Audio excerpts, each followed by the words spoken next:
another episode ng ating vlogs, Badong Aratilis po. Pag-uusapan natin ngayon, ito po, no? Si Dr. Lorraine Badoy, sinamahan na po si Ka Eric dito po sa kulungan dahil po na-contempt rin po ng Kongreso. Kasi kala ko kanina tapos na yun yung hapon, no? Meron pa pala. Na-contempt po ngayon lang, ngayong gabi si Dr. Lorraine Badoy, kaya dalawa na po sila. Yung trademark na Itbulaga, inaward na po dito po sa Tito Vic and Joey. Patuloy po. Ngayon naman po ang tirada ng mga dilawan. Tindi, no? Wala pong humpay. Araw-araw po may bagong mga diskarte itong mga dilawan kakamping. Pinagre-resign naman po nila ngayon si Sara Duterte at meron po silang sinasite na kung ano-ano. Yan po mga pag-uusapan natin, pero bago yan, kung bago ka pa lang dito sa ating channel, mag-subscribe ka na. Dahil ito lang ang tayong channel na may kinikilingan, may pinapanigan, una sa balita, huli sa impormasyon, kaya ano pang hinihintay nyo? Pindot na, okay. Pag-usapan po muna natin, ito pong good news po muna. Para naman may... Ang tagal na wala tayong pinag-uusapan na good news. Good news po muna para sa mga Itbulaga fanatics. Yung mga lumaki po sa Itbulaga, yung dinatna na po yung Itbulaga na Tito Vic and Joey ay ang Itbulaga at ang Itbulaga ay ang Tito Vic and Joey. Okay, kalalabas-labas lang po. Nagdeklara po yung Intellectual Property Office. Teka lang, baka hindi ako, Intellectual Property Office ay nagdeklara po na ang tunay na may-ari ng trademark na Itbulaga, EB, ay hindi po yung Tape Incorporated, kung hindi ito pong si Tito Vic and Joey, no? So nagdeklara na po 'yan, kaya po good news po 'yan, no? Kasi totoo naman po na sila po yung Itbulaga. Pero may mga natutunan po tayo rito kasi kamakailan lang po ay ni-renew, no, ng IPO tong kasi pa-expire na eh. So in-applyan po ng Tape Incorporated. Akala natin tapos na yan dahil inaward po sa Tape Incorporated yun pong extension, no, another 10 years. So nagpasya po yung korte. Ang sinasabi po nila, napatunayan po nila ng TVJ ayon po sa kanilang mga kwento na si Joey De Leon po ang may-ari ng Itbulaga mismo. No, yung pangalan, siya po yung nag-coin. So importante po rito kasi intellectual property po to eh, no? Ibig sabihin po na intellectual property, ayan no. The petitioner proves that it is the originator and owner of the contested Itbulaga mark. Petitioners explanation or story in how initially the idea of Itbulaga mark came about did seem believable and credible. Okay. So yung mga kompleto po kasi, hindi naman po ang kine-claim naman po lang ng Tape Incorporated, sila yung may-ari na Itbulaga dahil sila po yung producer, no? Pero sabi po ng Intellectual Property Office ay hindi po 'yan. Naipaliwanag po nila na kay Joey De Leon siya nag-coin nun, pati po yung mismong logo ay kanya, at kay Vic Soto naman po yung Vic Soto Group naman po yung team song ng yung mula Batanes hanggang Hulo. So, congratulations po sa TBJ. Ine-expect natin na mapapalitan na Itbulaga. Hindi ko alam kung kailan na nila gagamitin yung pangalang Itbulaga sa kanilang programa. At maganda naman po yun para po sa 50 years ng Itbulaga ay ma-celebrate sa mga tamang tao. Muli, congratulations po. Isa pong good news yan. Para po sa mga sa mga Sila po yung nakaisip. Yun naman talaga intellectual property, di ba? Akin yan eh. Ako nag-coin yan. Dapat akin yan. Sa kasawiang palad po, hindi po ganun karamihan eh, no? Nagtataka nga ako rito kay yung kamakailan lang, napabalita yung singer na, anong pangalan nun, yung singer na parang, basta sikat na singer yun ng Channel 2 eh. Hindi pala kanya yung mga kanta niya. Yung mga kinompose niyang kanta, hindi pala kanya. Sabi ko siya ang composer, paano hindi magiging kanya yun? Parang ngayon lang napunta sa kanya. Anong pangalan nung babae na yun?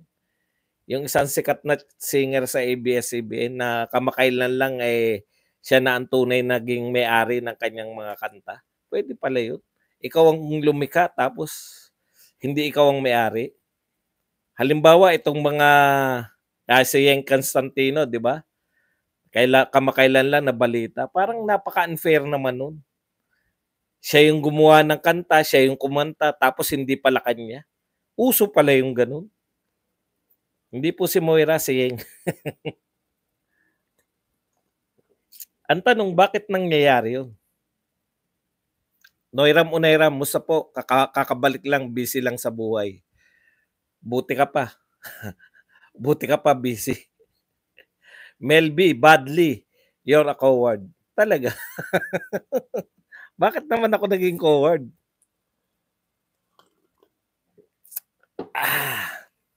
Ang sarap magkape. Okay. Pag-usapan na po natin, no? Hindi nararapat eh. Katulad nito, yung mga tape ko na to, yung mga video ko na to, hindi ba akin to? Dapat akin to. Mag-aaway kami ni YouTube pag inangkin niya to.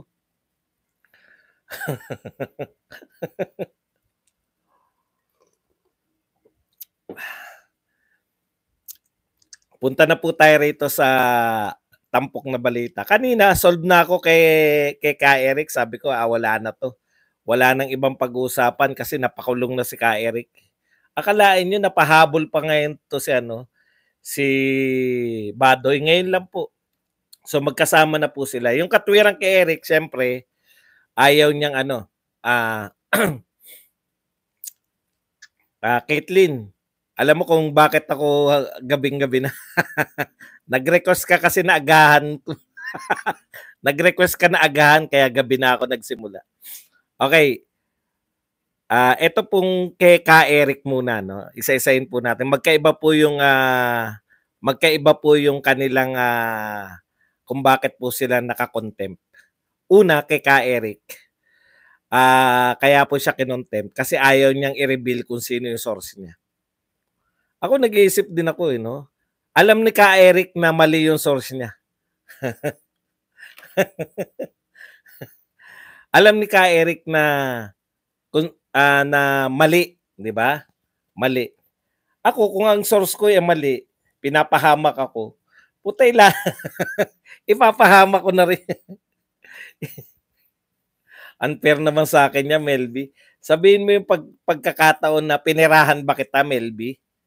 Paano mo masabi na mukha kong pera? Pinirahan ba kita? Nagbigay ka ba ng pera sa akin, personal? Huwag mo kong pagbibintangan na mukha kong pera. Pinirahan kita. Hindi nga kita kilala. Buti ba sabihin mo, mahilig ka magpapakape. Pero never mo sasabihin na ako ay mukha na may mera. Okay. Nagdadalawang isip ako no? Sabi ko, puta, kung pinapahama ka na source mo, hindi ko naman kasi syempre, no? Malamang hindi naman nagsisinungaling si Ka Eric. Kaya lang, alam na niya na mali yung source niya. Kung mali na yan, ay teka muna. Kung mali yung source mo, pinapahama ka niyan. Di ba? Pwede mo na sigurong gantihan. Okay, pero tama po yun eh. Tama si Ka Eric doon. Ang problema kay Ka Eric, ayaw niya simplihan eh. Ang dami niya sinasabi na mga kung ano-ano. Yung mga ayaw magsalita, simple lang po eh. I invoke my rights to self-incrimination. Kasi nga walang abogado, eh. Kaya hindi ko okay, anyways, dun siyempre kampi pa rin tayo kay Ka Eric, 'di ba? Ngayon ko lang po nalaman na yung mga journalist pala, eh, hindi talaga nila puwedeng basta sabihin yung kanilang mga source. O di ang kinu-question ng Congress, eh, hindi ka naman parang gano'n ba? Gano'n ba yung gusto niyong palabasin? Bakit ang mga journalist puwede nilang hindi i-reveal ang kanilang mga source, bakit si Ka Eric gustong-gusto niyong i-reveal? Hindi raw siya sakop nun. Papaanong hindi siya sakop? Ayaw kasing ewan ko lang, siguro kung ako yun, sasagot ako ng ano, eh, 'no, sasagot ako ng mahina rin, hindi katulad ng mga Makabayan Black na salita ko, iko-contempt niyo na rin ako, sisigawan ko na kayo ng sisigawan. Parang nakulangan ako sa bilis ng ano, yung hindi samantalahin ni Ka Eric and daming press. Anyways, siyempre susuporta tayo riyan. Mali naman talaga yun na i-reveal mo yung source mo bilang ikaw ay journalist. Ngayon dito kay Dr. Badoy, hindi ko po maintindihan kung bakit kinakailangang i-contempt. Nagsinungaling ba si Dr. Badoy? 'Di ba kaya po ninyo iniimbestigahan yung SMNI? Hindi ko po alam kung eto pa rin ang dahilan. Kaya nyo iniimbestigahan yung SMNI kasi nagsinungaling si Ka Eric, eh. Sinabi niya na 1.8 billion yung travel expense, 'di ba? Yun yung paratang ninyo, eh. Ang sinasabi ni Ka Eric, meron siyang source, ayaw niyang pangalanan. O anong kinalaman ni Badoy doon? Dalawa ba sila nagsabi na 1.8 billion? O galit talaga kayo sa SMNI?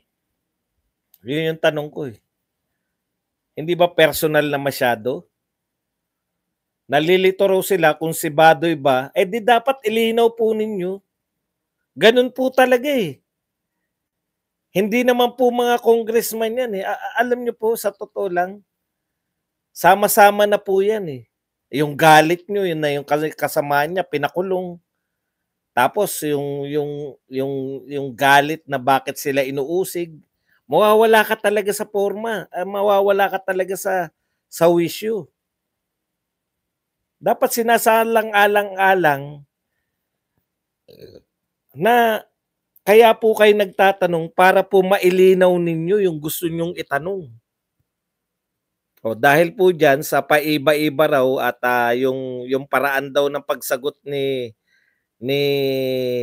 Dr. Badoy ay parang wala sa hulog. Kaya basahin natin kung ano mismo. ito yung sinabi nila kung bakit Okay. Lorraine Badoy was cited in contempt and ordered detained Tuesday night, December 5 by the House Committee on Legislative. Ito po ang katwiran. Badoy's citation and penalty came as a result of her supposed refusal to tell the truth during the committee's discussion of possible franchise violation of TV network SMNI. Paano niyo po nasabi na hindi siya nagsasabi ng totoo? Badoy Jeffrey Ka Eric Celis. Ganyan na ganyan po yung sa eh. Naalala niyo yung pinakulong ni Gordon? Ganyan na ganyan po. Hindi kursunada ni Gordon at ng mga senador yung sagot ni Lincoln Ong.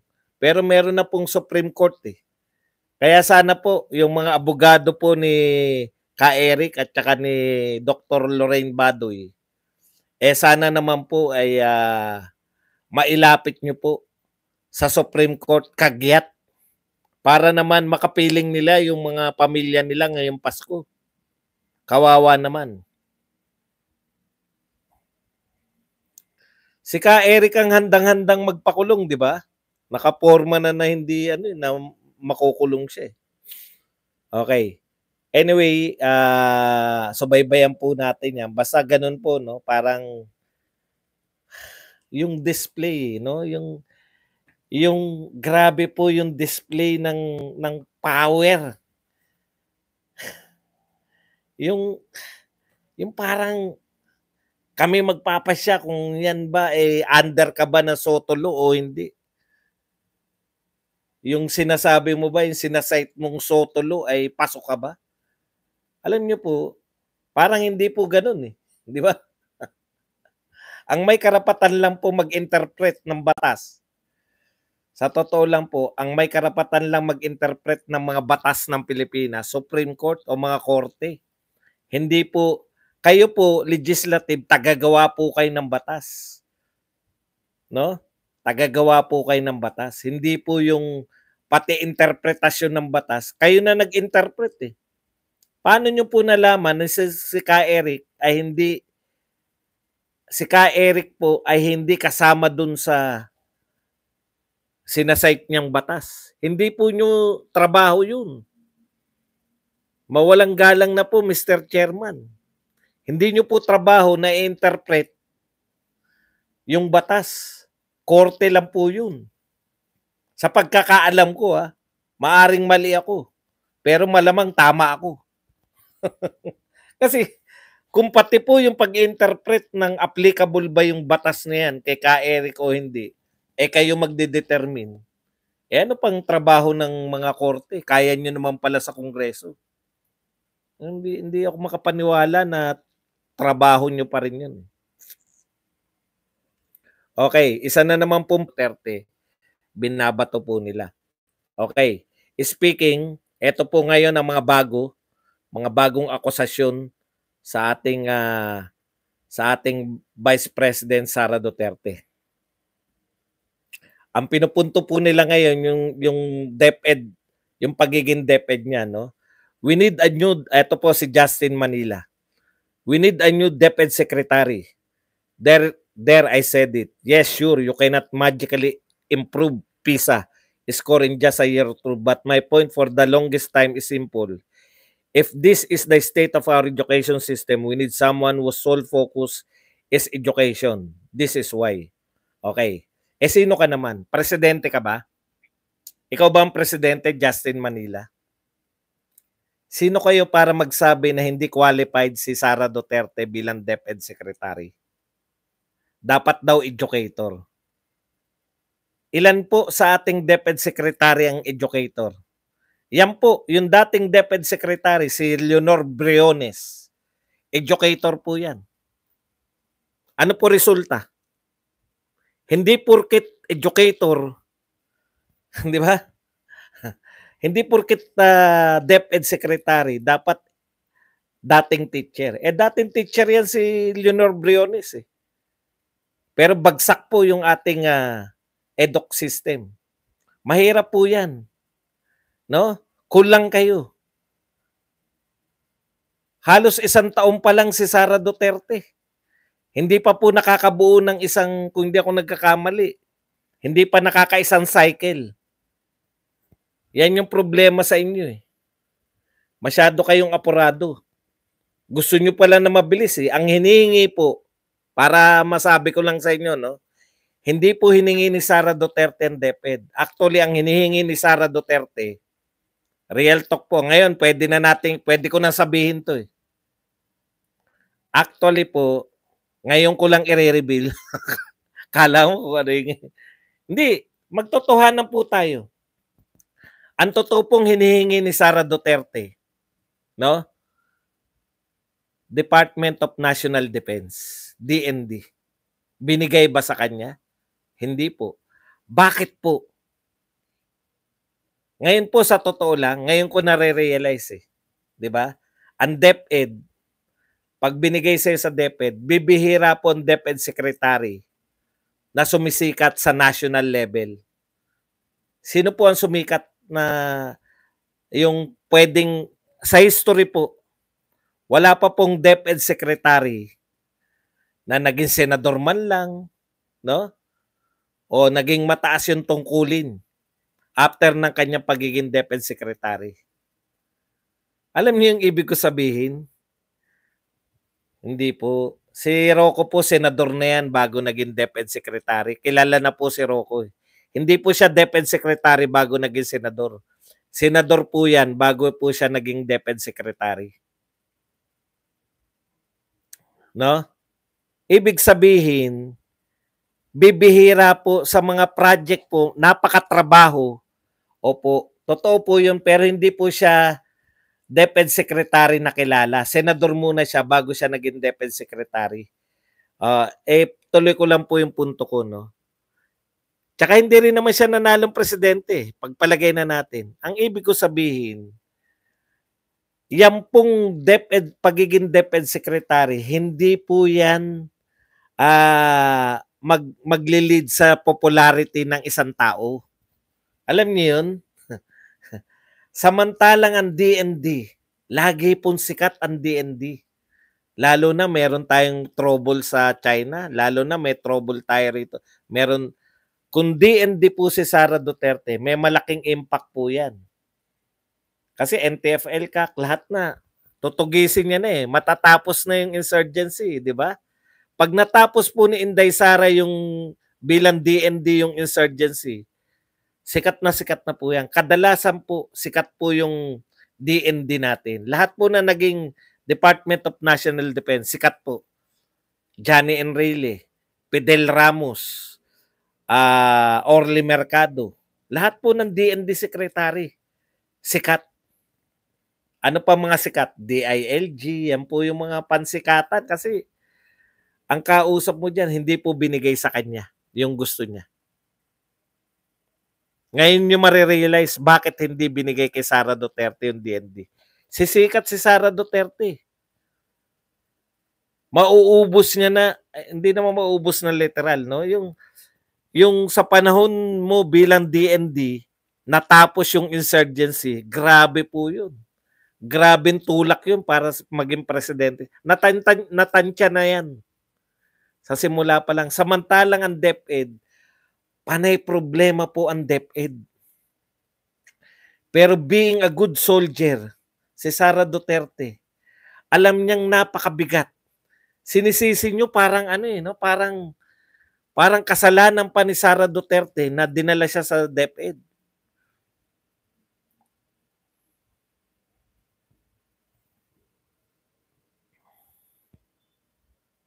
Correct, hindi po popular office. 'Yun. Hindi po popular office ang DepEd kahit kailan. Never po siya naging popular. So hindi, kung ikaw ang magiging sekretary niya, hindi yan katulad ng DOJ na laging nasa bakbakan, yung DND na laging nasa gera, no? Laging nasa tulungan. Pagka may sakuna, DND ang nag-i-interview.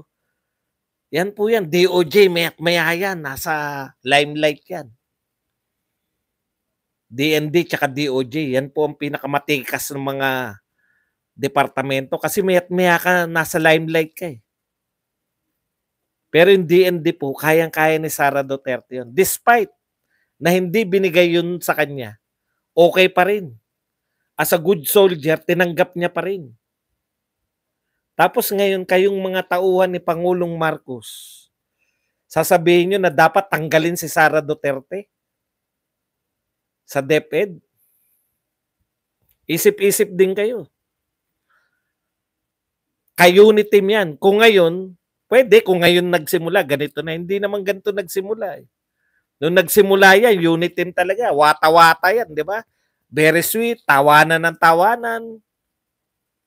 Parang si Katnil yan, no? Di ba? Yung dalawa. Parang met yan. Very sweet. Pati si Madam First Lady. Kabiruan ni BP Sara. Tapos hindi mo bibigyan ng ng department. Imposible yung sinasabi mo, Justin Manila. Okay. Ito pa nagsasabi na dapat tanggalin siya sa DepEd. Ibig nyo sabihin, tanggalan ng trabaho si Sara Duterte. Ito pa. Magugulat kayo kung sino yung mga nagsasabi na natanggalin eh. Former Office of the Vice President spokesman Barry Gutierrez thinks it is time for Vice President Sara Duterte to consider stepping down as Secretary of Education. Tignan nyo. As Secretary ng Education, no? Reasons the country's education crisis and her preoccupation with other issues outside her own agency. Tignan nyo. Ang dami daw issue na hinaharap ni Sara Duterte, kaya dapat tanggalin na siya sa DepEd. Eh sino ba gumagawa ng issue? Wala naman siyang ibang issue kung hindi kayo gumawa eh. Sino ba ang nagreklamo sa Supreme Court? Ikaw. Talagang mapapalo mo eh, no? Talagang pag hindi ka talagang sarap tirahin ng no? Biruin mo, ikaw yung nagkakaso, kayo yung nag-iintriga sa confidential fund, tapos sasabihin nyo, dapat tanggalin na yan sa DepEd kasi ang daming issue sa kanya. Sino ba gumawa ng mga issue? Hindi ba ikaw? Okay, isa pa. Ito pa isa. Ang bagong layang attack dog. Akin to her preemptive position, Ray ICC, the problem with VP Sara's statement against the peace talks is she is still member of cabinet. Peace talk is not within the core competence of her portfolio in DepEdsec. She should resign as DepEdsec if she keeps on publicly opposing BBM's cabinet policy decision that have nothing to do with DepEd. Sino ka naman? Ano ka ba? Tagapayo ka ba ni Sara Duterte? O tagapayo ka ni PBBM? O tagapayo ka ni Martin Romualdez? Bakit biglang-bigla kayong nagkaroon ng pakialam? Bakit ang laki-laki ng papel ninyo bigla? Lalo ka na dilima. Kalalaya mo pa lang, bakit ang laki na ng papel mo sa gobyernong ito? Pinakikialaman mo lahat. Sino ka ba? No? Sa totoo lang po, ito yung mga taong nakakaawa pag nakakulong. Pero gusto mong ipakulong pag lumaya eh. Dinaig niya pa lahat. Sa dami ng issue na binabato nito ni De Lima, dinaig niya pa lahat ng buong tropa ng Makabayan Black. Tumahimik yung Makabayan Black. Naging mukhang tahimik. Same pa rin po yung ingay ng Makabayan Black ha. Pero naging mukhang tahimik sila kumpara dito kay De Lima. Lahat may puna siya eh. Attack dog talaga to.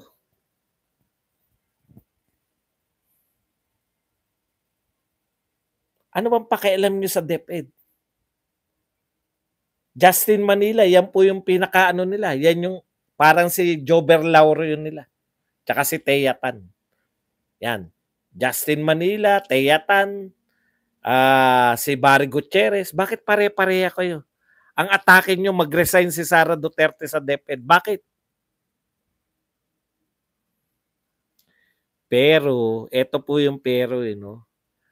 Pag ang taong bayan ang tinatanong, sino ang most trusted? Sino ang most effective department secretary? DepEd.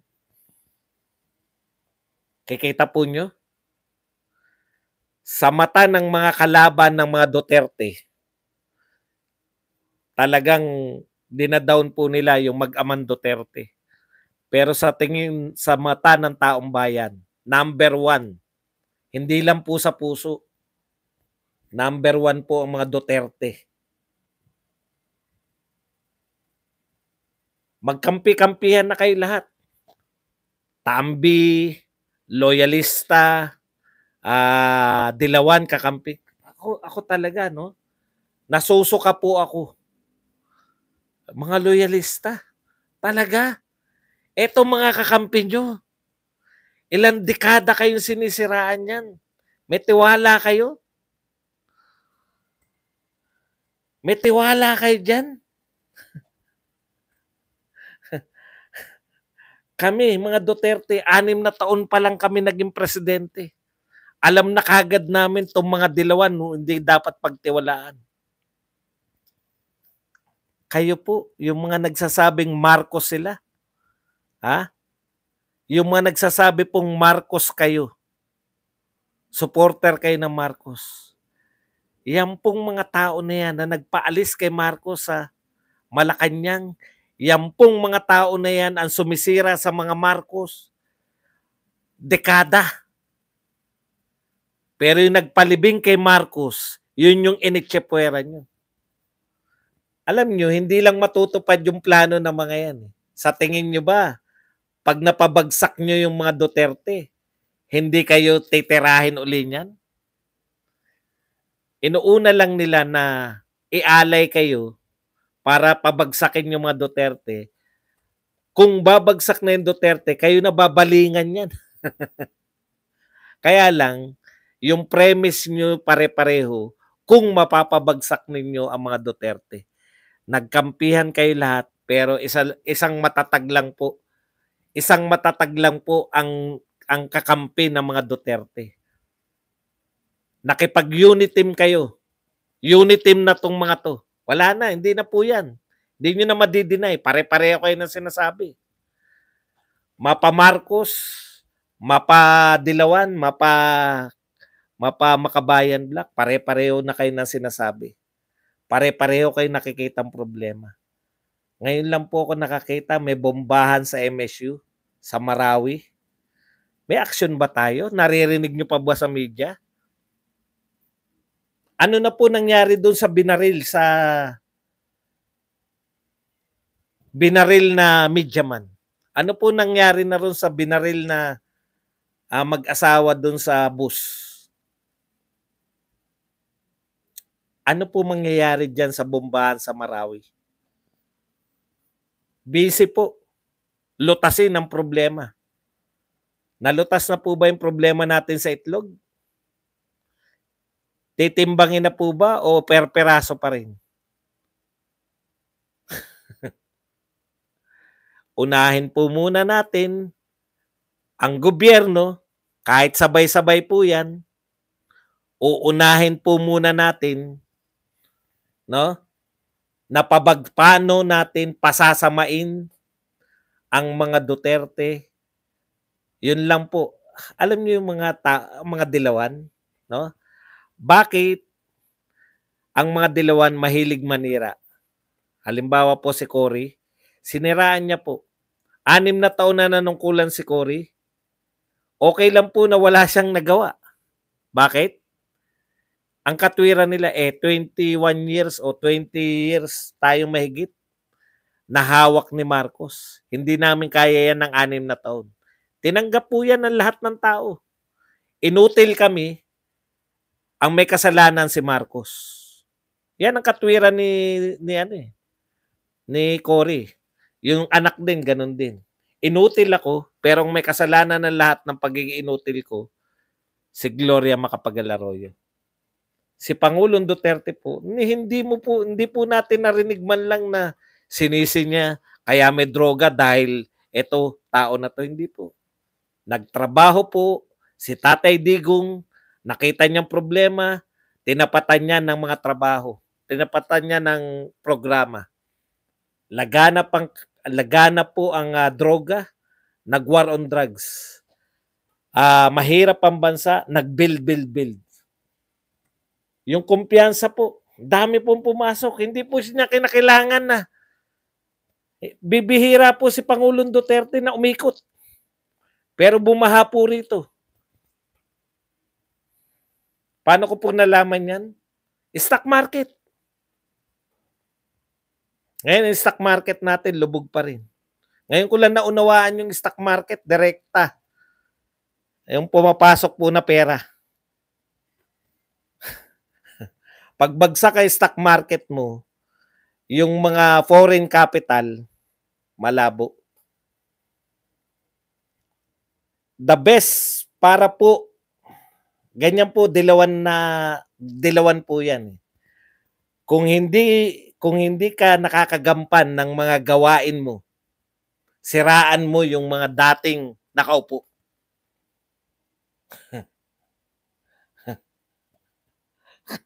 Hindi ko sinasabing ginagawa yan ng kasalukuyang gobyerno. Teka, hindi ba nila sinisiraan si Duterte?